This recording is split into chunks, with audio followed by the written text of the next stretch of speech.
Maswerteng gabi po mga ka-STL. Narito na po ang resulta ng STL Bulacan para sa araw na to, 3rd draw, November 30, 2025. Araw ng linggo. Naway ang mga natayaan niyo po mga numero kanina ay manalo nawa ngayong gabing ito, 8 p.m. Kaya't kunin niyo na po ang inyong mga ticket. Narito na po ang resulta. Ang mga numerong nanalo sa STL Bulacan ngayong gabing ito, November 30, 2025.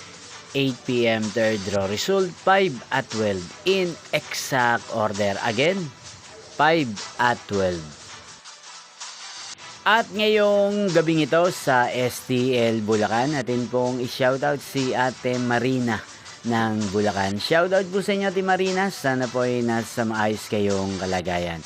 At sa lahat po ng mga taga Bulacan dyan, shoutout po sa inyo. Hindi pong napanood ang resulta ng STL Bulacan sa channel na to, Roderick Hernandez TV. Magkita-kita pong muli tayo bukas ng alas 11 ng umaga. Thank you for watching.